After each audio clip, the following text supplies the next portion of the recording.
Heart attacks do not start in your heart. They start silently in your arteries decades earlier. This process is called atherosclerosis.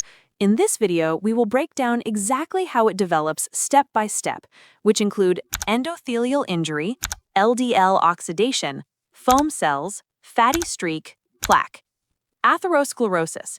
It's a chronic disease of arteries in which fats, inflammatory cells, and fibrous tissue gradually accumulate in vessel wall, forming plaque that narrow artery and reduce blood flow. It affects the endothelium of medium and large arteries, characterized by buildup of cholesterol plaque in arterial lumen.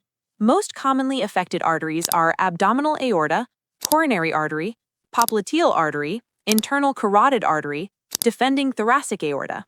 Risk factors include modifiable and non-modifiable risk factors. Modifiable risk factors include hypertension, diabetes mellitus, smoking, dyslipidemia, inflammation, obesity, stressful life, physical inability. Non-modifiable risk factors include genetics, family history, increasing age, male more common, less in female because estrogen protect them from atherosclerosis. After menopause, male and female equally affected. Let's talk about pathogenesis. Pathogenesis of atherosclerosis is inflammatory response to endothelial cell injury, which includes stress, tobacco smoking, and homocystinemia. Regardless of the cause, when the endothelium is injured, LDL particles are allowed to leak in intimal layer, where it get oxidized. When LDL get oxidized, it becomes pro-inflammatory antigen that induces an immune response in which inflammatory cells like macrophages comes to fight this antigen. These macrophages will enter the arterial wall and eats up the oxidized LDL particles, creating foam cells. Accumulation of foam cells underneath the endothelium created first marker of atherosclerosis, a fatty streak, or flatty streak, because they don't obstruct the lumen yet and do not produce symptoms. Damage to the endothelium causes platelets to join.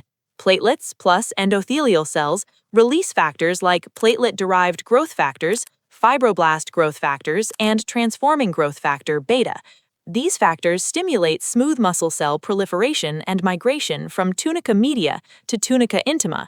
Smooth muscle cells then proliferate and stimulate the production of extracellular matrix. This results in the formation of a fibrous cap overlying a lipid core in the center, and the structure is called plaque. Over time, foam cells with the lipid core undergoes necrosis and release matrix metalloproteinases. These enzymes begins chewing away at the fibrous cap, making it thinner and thinner until it ruptures. Fibrous cap now ruptures. When it happens, the atheroma is now exposed to blood vessels lumen. Platelets react, forming fibrin clot at the site of rupture. Unfortunately, these clots can occlude the artery even more, or they may detach and move to obstruct other blood vessels, like brain arteries. Complications of atherosclerosis include ischemia to supplied organs. Ischemia may manifest as angina if coronary arteries are infarct, claudication in peripheral vascular disease, chronic mesenteric ischemia if mesenteric arteries involve. When plaque rupture, clot formation, i.e. MI, ischemic stroke, acute limb ischemia, acute mesenteric ischemia. Additionally, an atheroma may weaken the vessel's wall, causing an aneurysm, occurs mostly in abdominal aortic. Cholesterol emboli, when an atherosclerotic plaque itself dislodges and travel in circulation as cholesterol emboli.